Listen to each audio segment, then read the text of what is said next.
Je vais essayer d'être courte. Nous sommes ici pour la 3e fois pour soutenir le peuple d'Iran dans sa lutte pour la liberté. 3 semaines après la mort violente infligée par la police des mœurs à Mahsa Amini pour un voile non conforme aux souhaits du régime théocratique et ses règles d'un autre âge.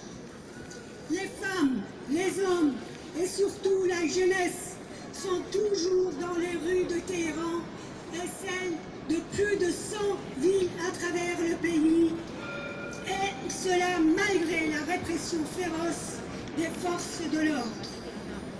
Les universités ont rejoint le mouvement, ce mouvement de libération, et ont subi, comme les autres, les coups de fouet et les arrestations. Le nombre exact des tués, des arrêtés et des emprisonnés n'est pas connu. Le régime reconnaît moins de 100 tués et 1800 arrestations, qui est évidemment bien loin de la vérité. Les femmes sont toujours en première ligne pour réclamer la liberté et déclarer leur opposition à la République islamique, à la dictature, à l'injonction patriarcale et toute entrave à leur liberté et égalité. Après 43 ans, les femmes iraniennes sont toujours la cible favorite du régime. Elles ont organisé la première manifestation contre le régime d'Iran en mars 1979 pour refuser le voile obligatoire.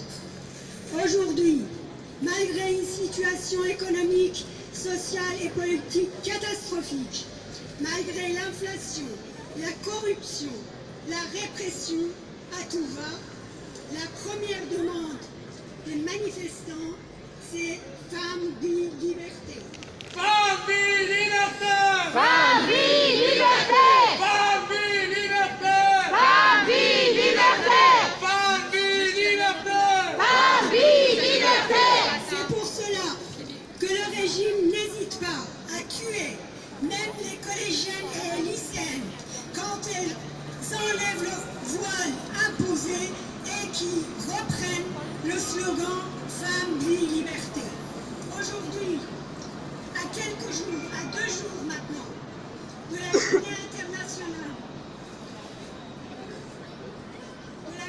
internationale pour l'abolition universelle de la peine de mort, l'injustice iranienne a condamné 2 militantes de la LGBTI, Zahra Sadiri Hamedani et Elham Choudar, à la peine de mort pour corruption sur terre. Nous sommes ici, une fois de plus, pour affirmer notre solidarité avec le peuple iranien dans son combat pour la liberté et demander la libération sans condition des prisonniers d'opinion, des manifestants, des étudiants, des enseignants, les 2 syndicalistes français, de Fariba Delkha, les militants de LGBTI, et celles et ceux qui sont arrêtés en marge des manifestations. Vive la solidarité internationale! Vive femmes, vie, liberté! Femme, vie, liberté! Femme, vie, liberté! Femme, vie, liberté! Femme, vie, liberté! Femme, vie, liberté! Femme, vie, liberté! Femme, vie, liberté! Femme, vie, liberté! Je me fais la voix des jeunes et des moins jeunes Iraniens qui sont réunis ici ou qui ne sont pas là et qui regrettent que les représentants de la ville de Grenoble, de la métropole, et il n'y a aucune représentation officielle qui a pris jusqu'à présent une position pour condamner ce qui se passe en Iran. Merci à vous. Merci.